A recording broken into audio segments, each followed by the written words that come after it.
everybody. I hope you're having a great week so far. I just wanted to thank you for those of you that have been coming to office hours. We've been having some great discussions about the lectures and also being able to start work into the mini project. So thank you so much for participating and giving me the benefit of your questions as we progress through this class. So today we're going to continue working with assessment, and we've already talked a lot about pre-assessment, but I want to start looking at the next part of the cycle, which is the cycle of instruction and formative assessment, and how this kind of next part of the cycle ties back into what we've termed as pre-assessment, and then also looks forward to the student performance.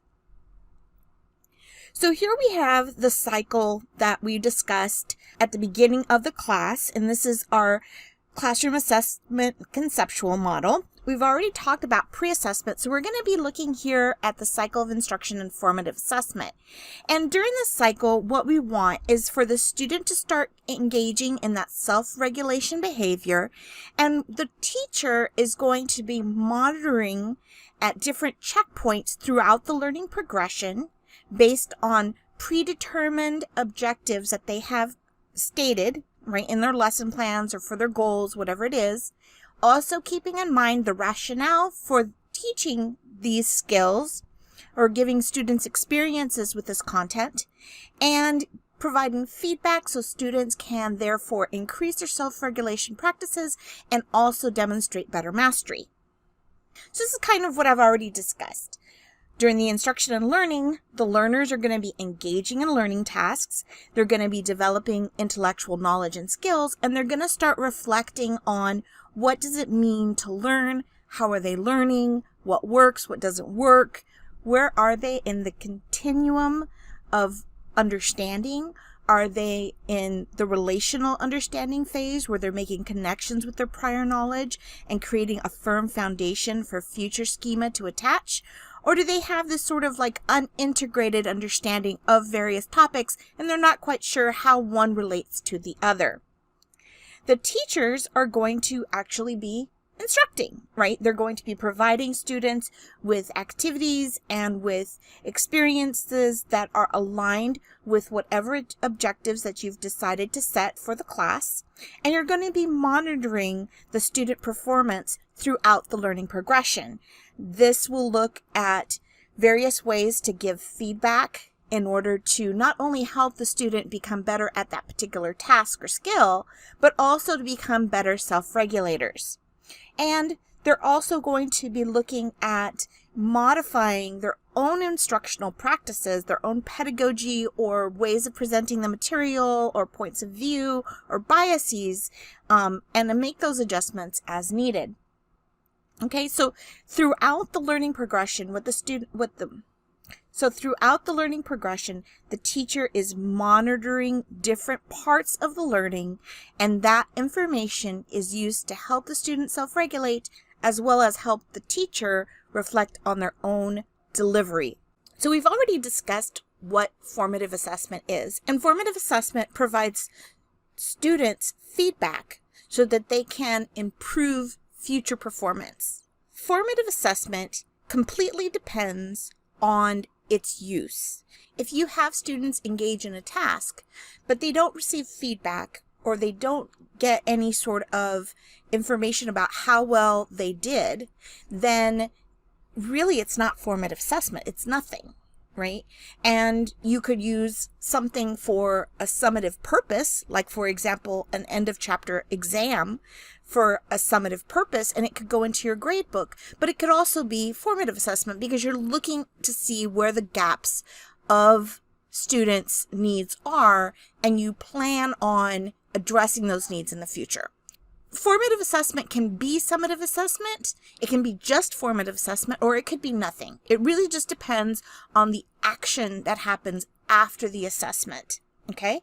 And as we're working with formative assessment, we also want to start thinking about the self-regulation learning that students are engaging in. First, we want to make sure that we're identifying the students' learning gaps as strengths, but also we want to identify instructional strengths and weaknesses. Okay, so we're looking at those two things. But through the process, we want to engage in these formative checkpoints to measure students' understanding. And we also want students to monitor that same progress, okay? We want to model strategies for students and provide students opportunities for self-assessment or peer assessment. And you want to plan these activities as part of the instructional unit. So instead of them just receiving feedback from you, reading it and sort of leaving it at that, the idea is to merge self-regulation skills through the learning progression, throughout the unit, throughout the activities, etc. The reason why we want to start to implement more self-regulation in the classroom is because it will improve student learning, right? The more they can understand what they know and what they don't know, the more information they can provide to you so that you can meet their needs. Also, there's a motivational benefit where students are starting to take control of their learning and they're starting to see the connections between what you're teaching them and perhaps what they've learned in the past or what they're learning in other classes. The students are clear about the learning targets and criteria. They're systematically recording their progress and they're encouraged to seek help depending on what aspects of the learning they're finding troublesome. In order for students to do this, the teachers need to have a clear rationale for their learning targets and why the criteria for success is needed. As I mentioned before, it's not sufficient to say you need to learn this because you're going to need it for this type of learning in the future. Whatever students are learning in your class now needs to have its own inherent value. You also want to look at the progress of the student as a whole and start to provide students with feedback about how close they are to their learning goals and what else they can do to meet them. And also, you want to sort of celebrate students seeking help and seeing this as part of your class norm, right? And that's kind of tying into the sort of Dweck mentality of, you know what, we learn through our mistakes. Without our mistakes, we're not really learning. We're not getting clarification. So this is just part of learning, and we're creating this environment where questions aren't seen as a stigma. Actually, they're celebrated. They are a characteristic of someone who values the quality and the quantity of their learning. There's lots of ways of how formative assessment can be conducted. Some examples might include just questioning students in class or including exit tickets, taking anecdotal records of students' work, homework quizzes, demonstrations like in a lab or in a performance like a dance or music course. But ultimately, all these different types of assessments can be organized into 3 categories. There's selective type of items, which include multiple choice, and that's kind of going to be today's focus. There are supply type of questions or assessments that are anything that might be more subjective, so like a short answer, paragraph essay. And then there can be performance assessment, which when you're looking at something more complex, like perhaps a research paper or actual performance or conducting a lab or a practicum or something like that. So before we start talking about the different kinds, I just want to start talking very briefly about some task design principles. And these are things that we want to keep in mind. So regardless of what type of format or type of question item we use, we stick to these principles as sort of the foundational purpose of test item construction.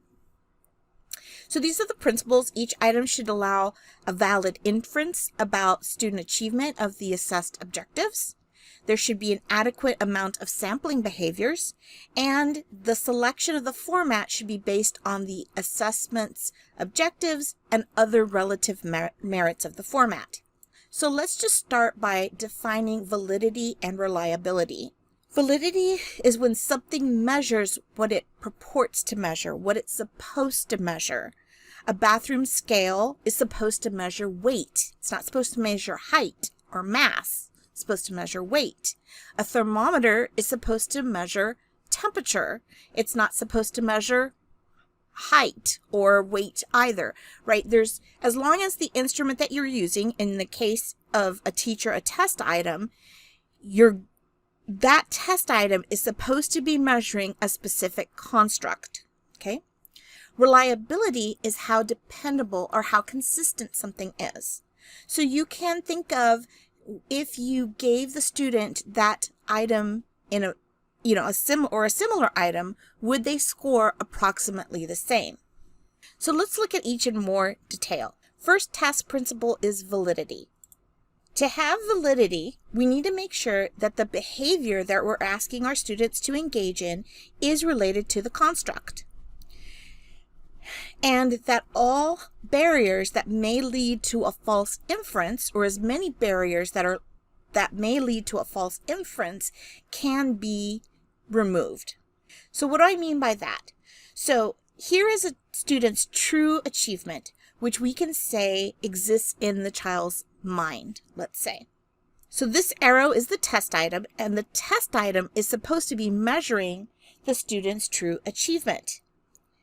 If this test item is a good measure of the student's true achievement, then the teacher's interpretation will be valid, or there is some validity that can be presumed in this test item. However, some items can provide opportunities to use test-taking strategies that can lead to false inferences.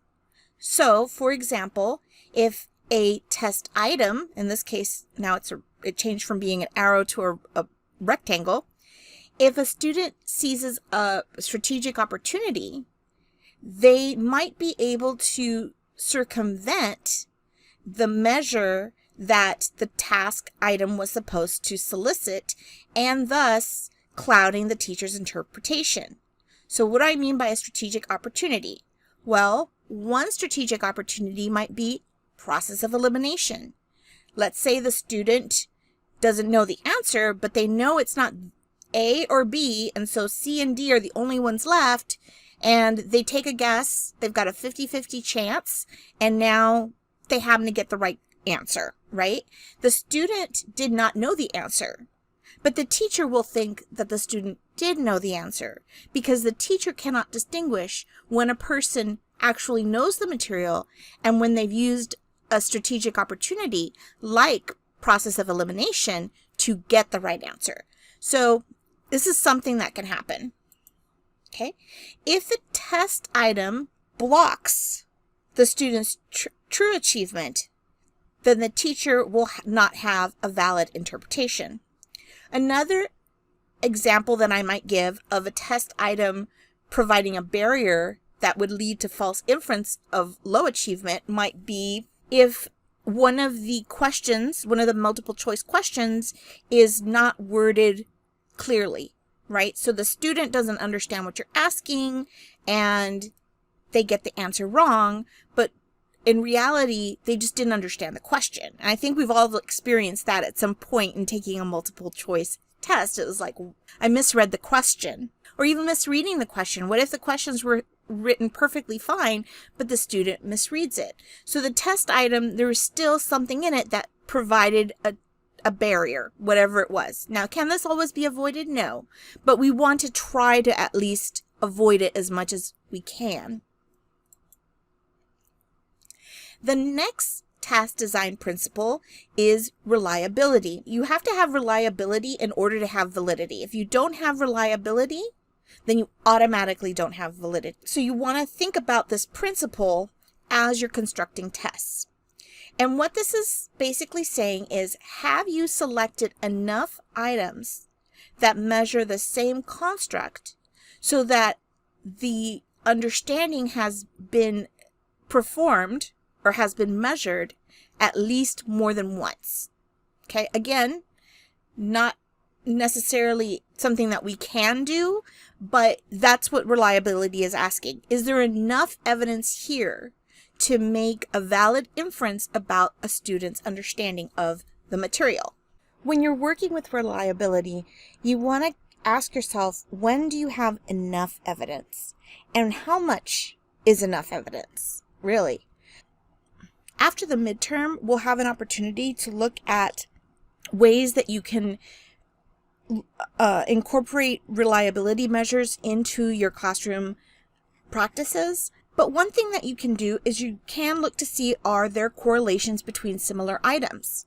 Another thing that you can do is think about how many times would a student need to perform a task correctly in order to show that they've gained the construct that you seek to measure.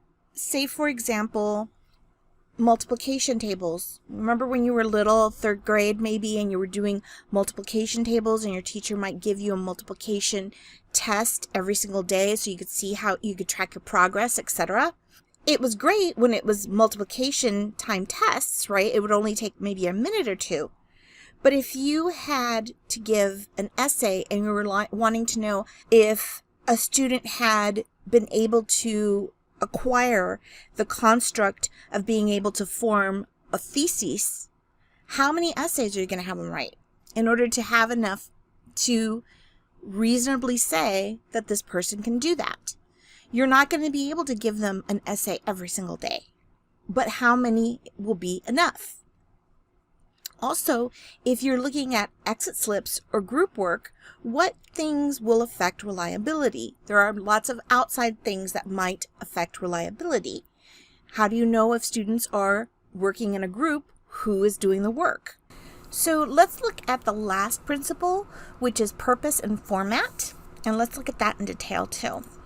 So for this design principle, we want to look at a few things. First, we want to look at the purpose of assessment. Is this going to be a formative assessment, or is it going to be a summative assessment? For today, we're really focusing on formative assessments, but it's still something to keep in mind because you'll ultimately be doing some sort of summative as well. You want to look at the objective that you want to address and how that objective lends itself to that format. If you are a dance teacher, you may not want to give a true-false type of quiz. If you're a chemistry teacher, perhaps an essay isn't the best way to go. It just depends on what your discipline is, what your objectives are, and how well all these formats fit.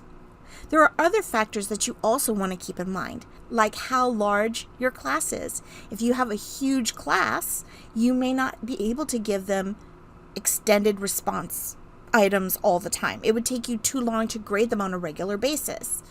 But if you're a writing teacher, you're going to have to give some type of essay at some point. So how do you stagger them so that you can keep up with the demand for feedback, but you're also able to do, you're actually able to have some sort of life. You're not stuck there just grading all the time. If you're looking at formative assessment, you really want to think about how are you going to use this assessment? How are you going to use the information, the data that you've gathered to actually make change?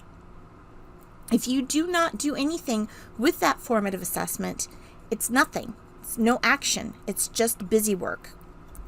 If it's a summative assessment, why is this particular assessment important when adding it to your student's final grade or mark?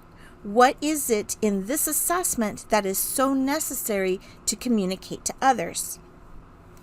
There's a wide array of tasks that can be selected to measure your construct. Not all of them are the best. There are pros and cons to each type of task, and the decision can vary, but the outcomes must always be valid and reliable. So there's lots of questions that you want to think about as you decide what types of items you're going to use, how much time you have, what the discipline is, how valid are they, how reliable are they, how many times will you test things, how are you going to quantify something if it's a qualitative grade. So there's lots of different things that you have to think about. So let's review the 3 categories again. The first one is paper pencil items, and they would be the selection items or the objective items. Selection items have a single correct answer or keyed response. So by keyed response, I mean that you could have a key and the key would have what you're looking for. The other type is also a paper pencil item, and that's a supply type of question. And supply is when the item requires some sort of human judgment in scoring, and there could be multiple correct responses or answers, and they could vary considerably in the degree of correctness. They're much more subjective in interpretation by the teacher. The last type is a performance assessment, and performance assessments are tasks designed to judge students' abilities to use specific knowledge and research skills. So they're more complex. Scoring in this is also subjective, and it's really looking at a process and products that can be divergent in nature. So there won't be necessarily one correct response.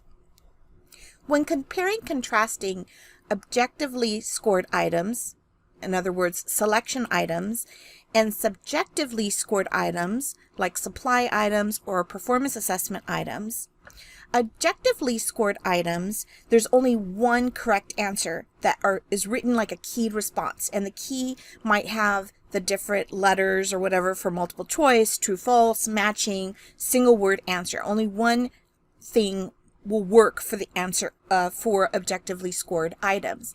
Subjectively scored items, we're looking at that involvement of human judgment. So there could be multiple correct responses. The answers may vary considerably to the degree of correctness, and these might be like essays, projects, presentations, performance assessments are even more subjectively scored. Today, we're really going to be focusing on selection items. So as I mentioned, selected response items are items where there is a single correct answer, and it can be written as a keyed response. The correct answer would usually get 1 point and 0 points for a not correct answer. A lot of times I'll see teachers or professors like give a selected response item 5 points, but it becomes muddled when you're looking at like an essay. They might make it worth 10 points, and it's like, why would an essay be worth the same as 2 multiple choice? So you want to just kind of keep it simple by correct answer 1 point, wrong answer 0 points. So like I said, all types of items have pros and they have cons. The pros for selected response item is that they're very quick to respond to and they're very easy to score.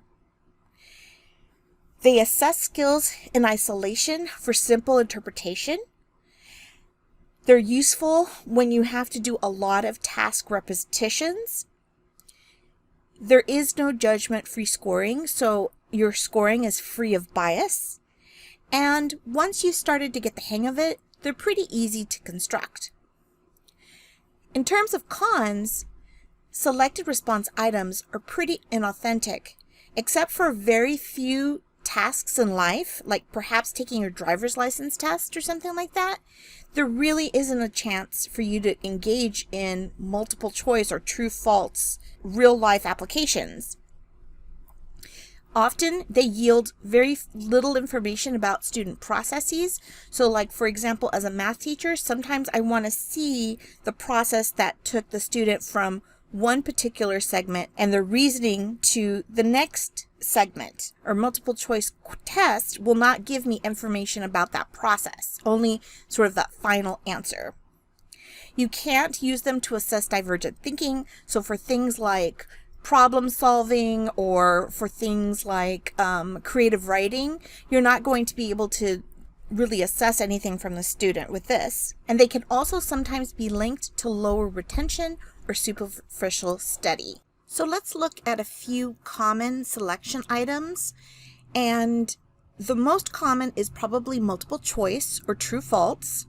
Matching can also be a selection item, and matching would be like having 2 columns, and one column might say, for example, might have vocabulary words, and the other column would have the definitions of the vocabulary words. Stem and premise, which is when they give you the beginning of the question and you have to find the end of the question. And then there's the keyed response, which is like almost like fill in the blank. So let's start by looking at multiple choice. And to look at multiple choice, I want to try to play a game with you called Who is the Expert? And for this, I'm going to give you a minute to just take a, for fun, multiple choice test. And what I want you to do is the following.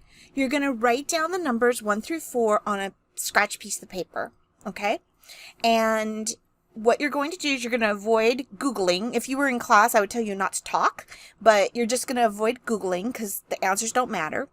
And you're going to write down the letter for your choice next to the test item number.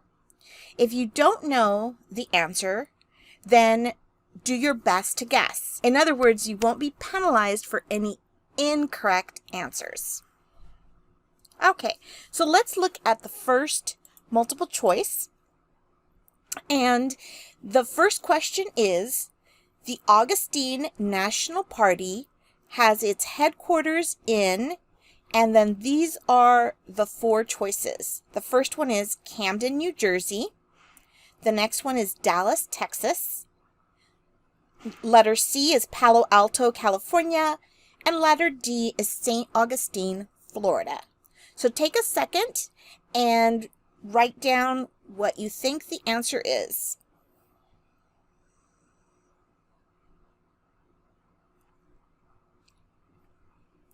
So the answer to this question is D, St. Augustine, Florida.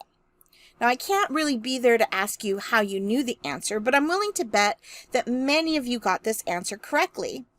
And if I were to ask you why, what some of you might say is that you saw similar language in the stem, and this bold part right here is called the stem of the question.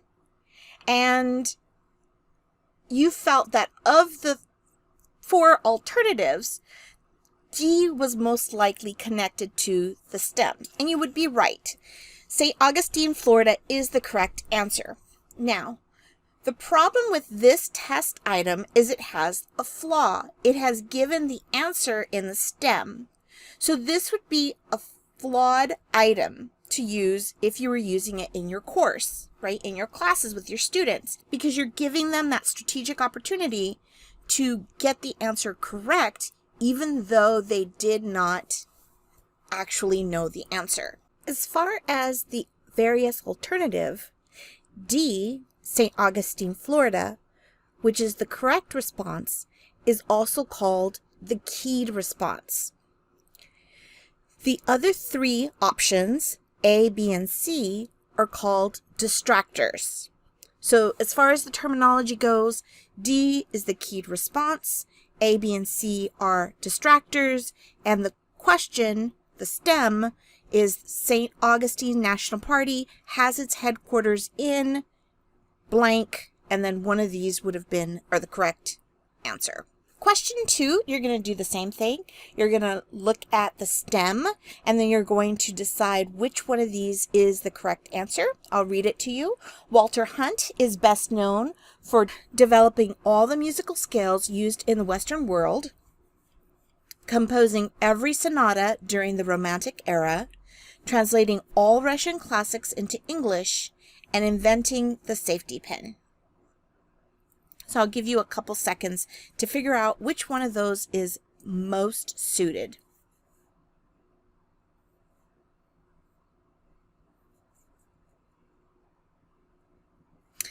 If you chose letter D, you are correct, inventing the safety pin. Now, the reason why A, B, and C may have not been chosen is because they have extreme language or absolutes in as part of the distractors. So here they have developing all the musical scales used in the Western world, every sonata during the Romantic era, and all Russian classics.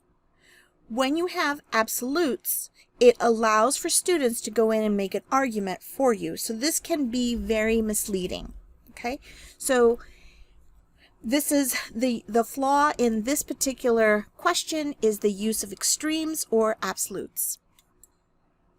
For the third one, the question is, the Davis-Bacon Act of the 20th century? A, provided more money for schools. B, struck down an earlier law.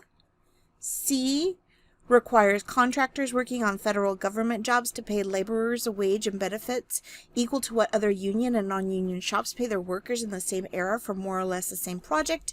And D, prohibited drug sales for illegal purposes. I'm going to give you a second, and you can choose which one is best. Okay, so in this one, the stem is, again, the bold, the Davis-Bacon Act of the 20th century.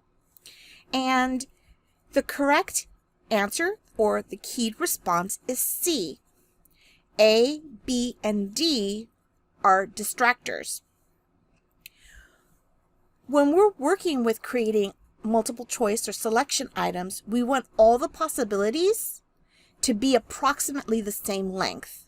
This has excess verbiage, too much stuff in there. So when you're looking at this, it's much more, since this one sticks out to the student, if this is the correct answer, they're more likely to guess at it. And we could say, well, you could have made A the correct answer and this was just a bunch of extra stuff to confuse them, but you want to think about the purpose of assessment. The purpose of assessment is your objective that you set. If your objective was test-taking skills, then maybe you want to throw those sort of like gotcha moments in there. If your objective was for students to be able to, the Davis-Bacon Act of the 20th century, then, make your distractors and the keyed response about equal length so that there is no clouding of the inference that you're going to make about their tests. The last one, Harold Stone's book, The Last Friendship, is an example of an A, science fiction, B, political satire, C, biography, or D, autobiography. So go ahead and think about that one.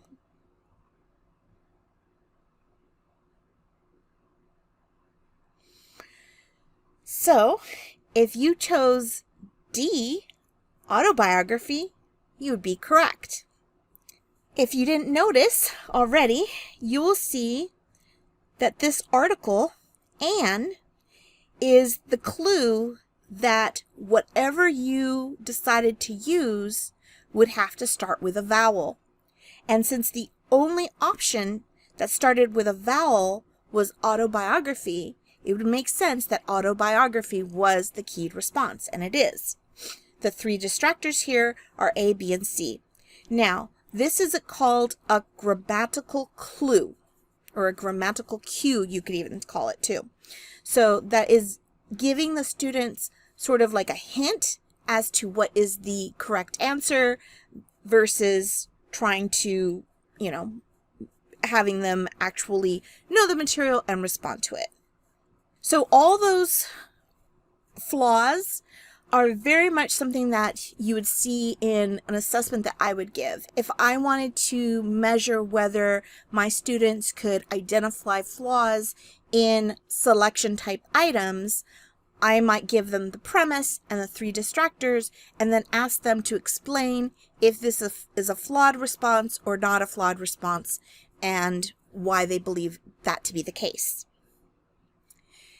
Another type of multiple choice item, in this class I tell you to avoid it, but in all fairness, I would say don't avoid it, just don't use it too much, okay, for either all of the above items or K-type items. I think you know the all of the above type of items, which would be like an example like this. Which of the following is an example of a reptile? So the king snake, the Komodo dragon, and the monitor lizard are all reptiles, and not for nothing, but I had to Google it. I didn't know. So the answer to this would be all of the above, right? Now, if you give too many of these, it's just too much of a cognitive load for students. It's going to take students a while longer to actually do these type of items because they might have to go back a few times. So too many of these is just not a kind thing to do to students and really unnecessary if you're trying to assess specific objectives. Another type of item that can also increase the cognitive load with students and can just be nasty to give a whole bunch of is the K-type item. And K-type items have things like A, B, C, A and B, A and C, none of the above, all of the above. They give a lot of choices. One of the things that can happen with this is either one, say for example, you know that king snake can't possibly be an example of a reptile, then you know that the only options you have is B or C. So you've reduced a 20% chance of guessing at the answer to really a 50-50 chance. A similar situation happens here. If you know a king snake is not a reptile, then not only is king snake wrong, but so is all of the above. So again, you've reduced the choices here to just 50-50%, right? So the probability has changed from being 25% chance of correctly guessing to 50% chance of guessing the correct answer.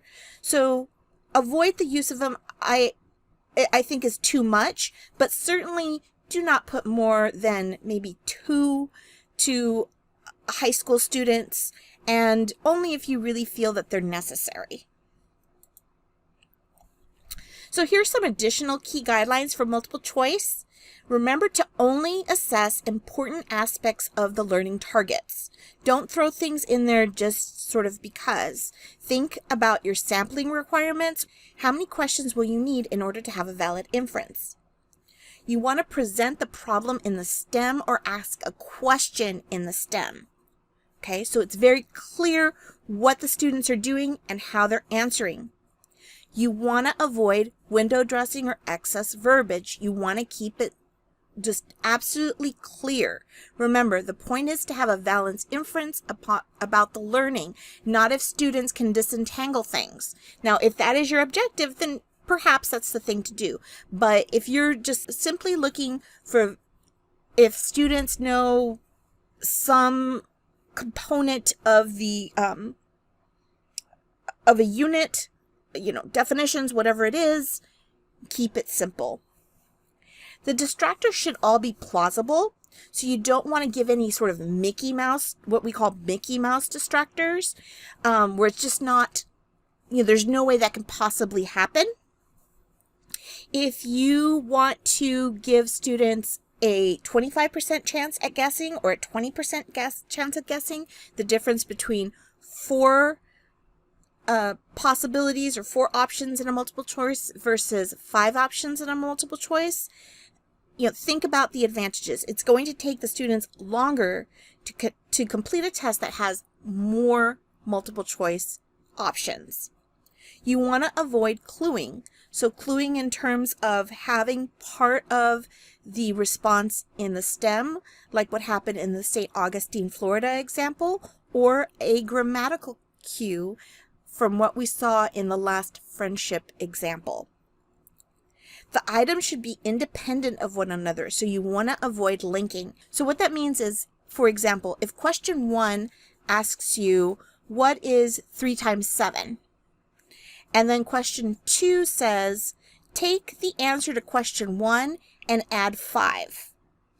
If the student does not perform well on question 1, they will also get question 2 wrong, right? So those 2 questions are dependent on one another.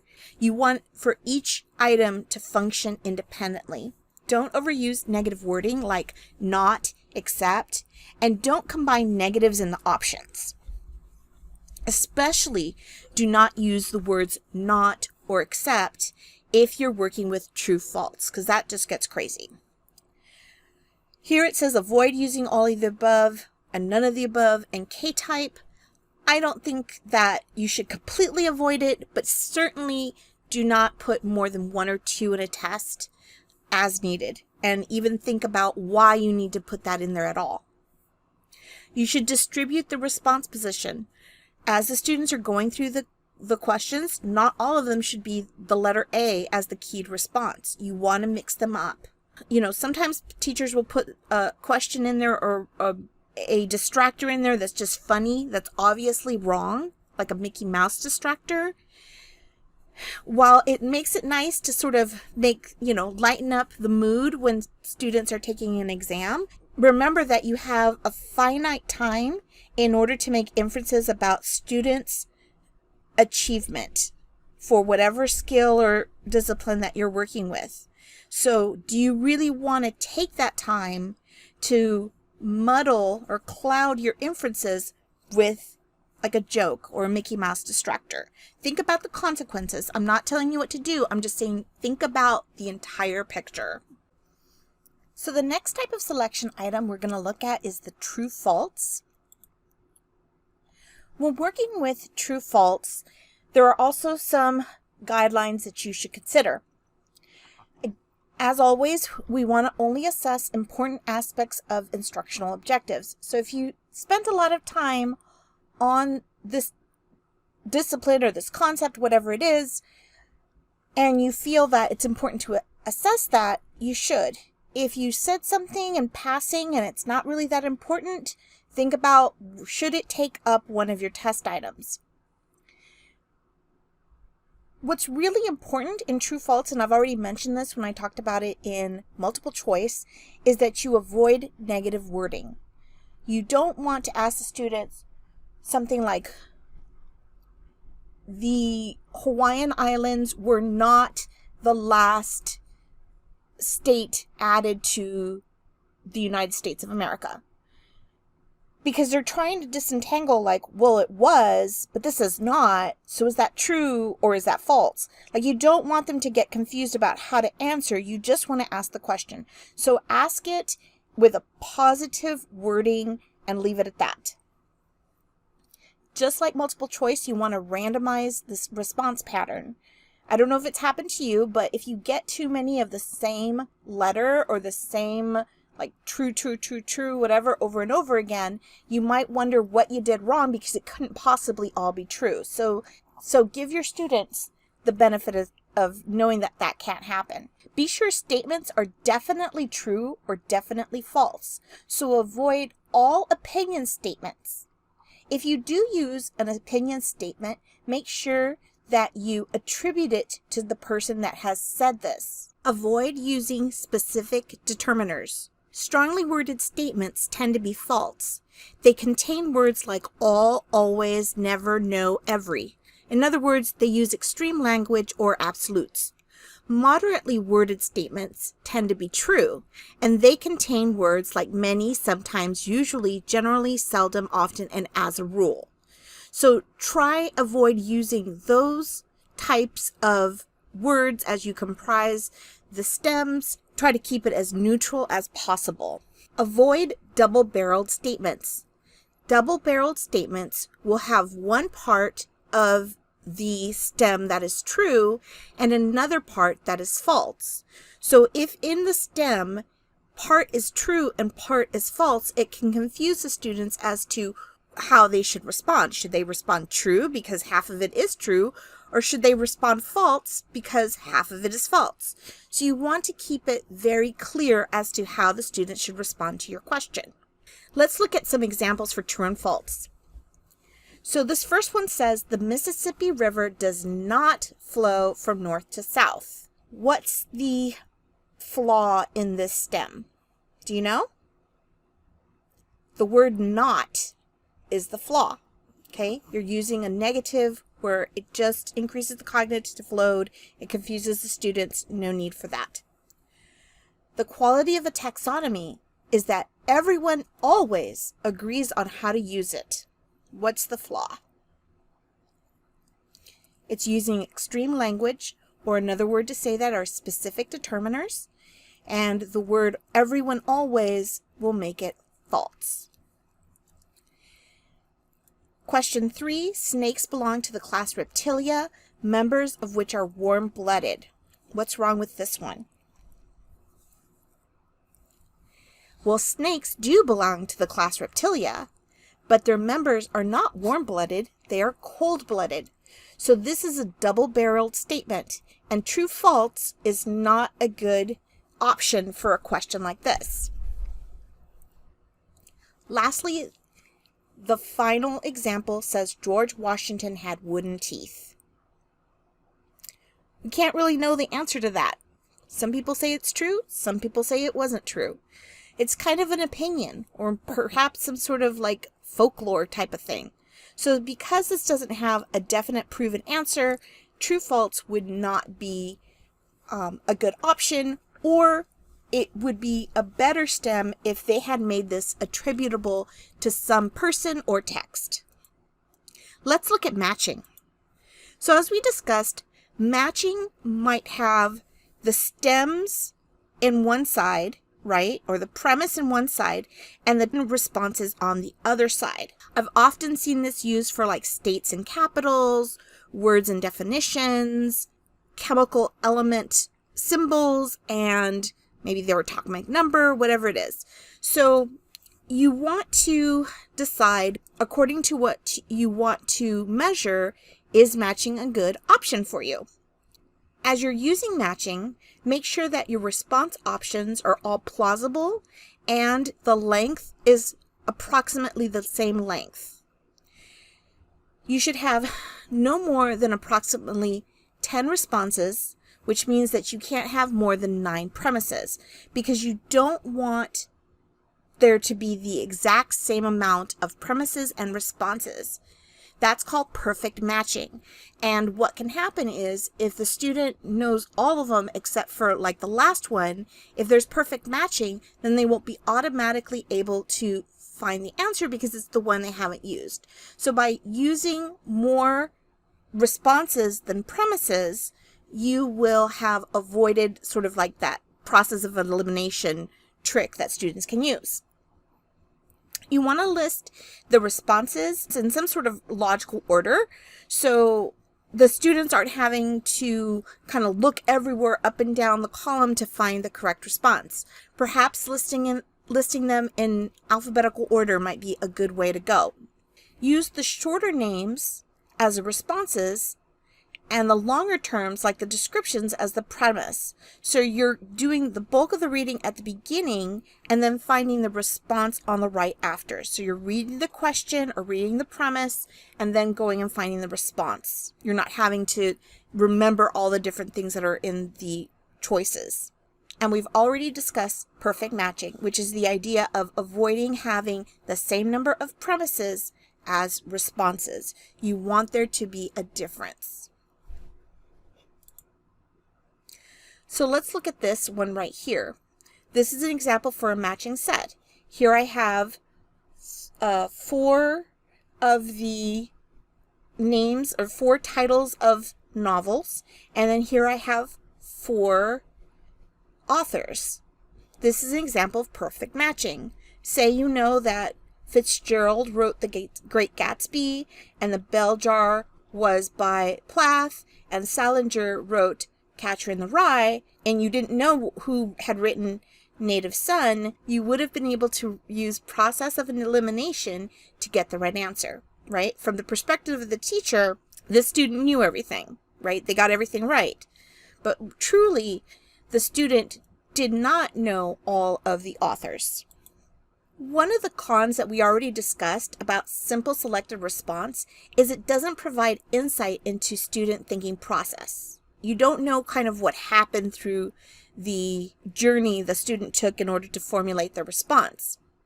So multiple choice can be seen as not the best type of item in order to look at those processes. But again, just looking at the one aspect of assessment, in this case the process being the important thing that you want to assess, there might be a way that multiple choice would work. And the benefits of this would be that it would be easier to grade and you would be able to grade a lot more students' information much more accurately, you would minimize bias, etc.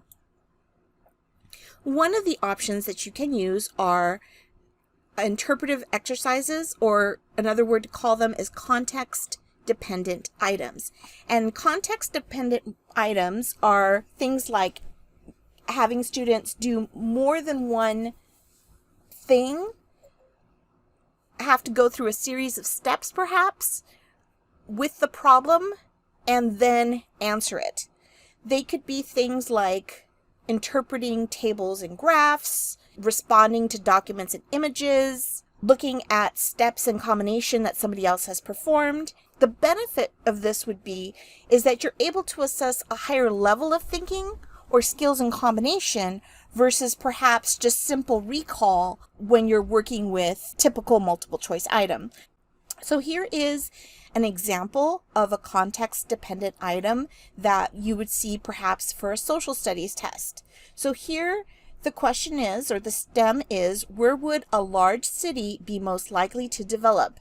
And they give the student this map that has a key. It has the compass rose, and then you look at all these various areas, nation A, B, C, and D, to see, well, where would a large city be most likely to develop? Okay, what is this question asking? It's asking for the student's ability to read a map, to use the key, to understand what characteristics would a large city need in order to be fruitful for their citizens to survive. And so they need things like fresh water. So they need to be near a river. They need to be able to have some sort of natural resource. So maybe this coal is good. And what is this stripe? Oh, here they also have iron here. So they have coal and iron. They have this mountain range that might be beneficial because they are protected right here. They have 2 sources of fresh water. They have this sea of some kind that will also be able to provide some level of perhaps trade or transportation, right? So nation A might be a really great spot. So let's see what this says. In the northeast corner of nation B, okay, that's out, where the Charles River meets the sea, maybe right here, not looking too bad.